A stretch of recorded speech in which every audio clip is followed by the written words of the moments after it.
For Ruler Lesson 12, we looked at leveraging self and social awareness to build community. Now, that's a very wordy title, so let me attempt to simplify this for you. Once you become aware of the way things are, what can you do to make things better? And hopefully that simplifies that title, because that title is a tough one to understand. So I'm going to ask you to interpret three visuals. Okay, and if you look at that worksheet that your teacher gave you, here's visual number one. Okay, so US teens have mixed feelings about social media. Now, the green mostly positive, the yellow somewhere in between, and the red negative. So, let's look at the negative effects here. Bullying, rumor spreading, harms relationships, in person contact, unrealistic views of others' lives, causes distractions or addiction, peer pressure, mental health issues, drama in general. So, interpret this. So, social media, good thing, bad thing, mixed thing. Have you ever experienced any of these items here?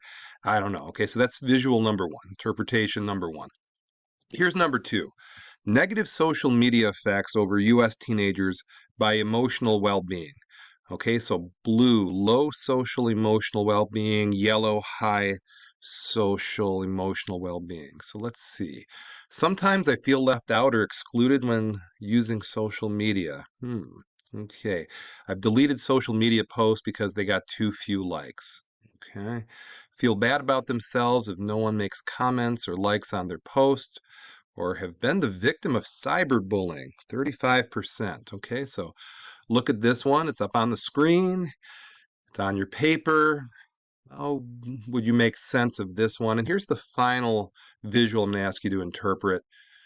Percentage of US teens who say they use the following, and the ones they use most often. Now, are any of these better than the others? Now, I notice TikTok is not on this particular one, and I know TikTok is growing and growing and growing. So, is it good? Are some better than others? Are some more helpful than others? Are some more negative than others? So, these are the things I want you to think about as you interpret these charts here. So, anyway, once you're done with that, I'm going to give you a little history lesson. Okay, and I'm actually going to start from right to left. So, I want you to think of the world of 200 years ago. There were no phones at all.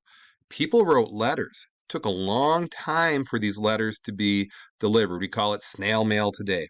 You only communicated with a few people because of a lot of time and effort and expense to communicate. And it was more common to meet in places. As a matter of fact, a lot of towns are designed with these central areas, whether it be a park or a square, or in Europe they call them piazzas, essentially gathering places. And newspapers were the main tool of communication. Okay, it's a very different world than the world we live in right now. So let's fast forward to about 50 years ago. There were telephones, but no smartphones. One shared phone per household. People had to write letters sometimes. You didn't keep in touch with as many people. You could talk on the phone, and public figures communicated through TV. Okay, so that's the shift. Then about 10 years ago, we had smartphones, but not so many apps. Apps just grow exponentially every year. Not as much time on social media, more phone calls and social media messages, and different social media platforms were popular. Ones that don't even exist as far as I know, things like MySpace and that sort of thing. Now, data was more expensive, Wi Fi wasn't as available. So, your lifetime has seen this tremendous growth and difference in how we've communicated over the years. So, I'm going to pose a question to you. Was it better 200 years ago? Was it better 50 years ago? Is now the best time? What are the pros and cons of both? These are the sorts of things I want you to think about and talk about, okay? So, now that you're in a talking mood, here's a couple more questions to discuss. Number one, more people have devices today than ever before. In what ways does being more involved and connected with others through devices enhance emotional self awareness? In what ways does it take away from emotional self awareness? Okay. Now, number two, how do digital communities like your online groups help people be more connected? How would you plot online communities on the mood meter? And I'll share with you one. I am a wrestling coach and I interact with wrestling coaches all over the country, and we share information and tips and ideas and sources. And I find it very helpful. It's a really positive tool. However, there are some very negative online groups that have caused a whole lot of problems as of late. And then number three, how do you think different generations would plot their feelings about technology? So, if you're lucky enough to have your grandparents still around, do they see it differently than your parents, than the way you see it? Is there generational differences in how we see technology? Okay, so what we're going to do a little bit different.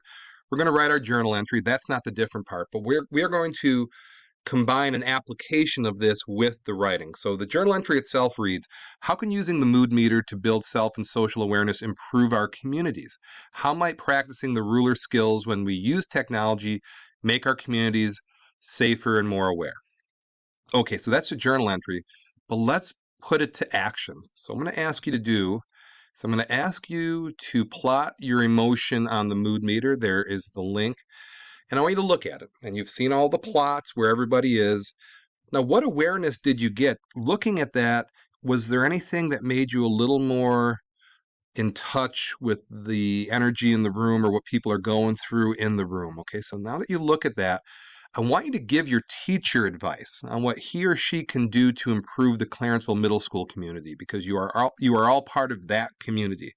So looking at that, what advice would you give your teacher going, hey, teacher, take a look at this mood meter. What can you do to help our community feel more safe, valued, and positive? So I hope your advice is positive advice.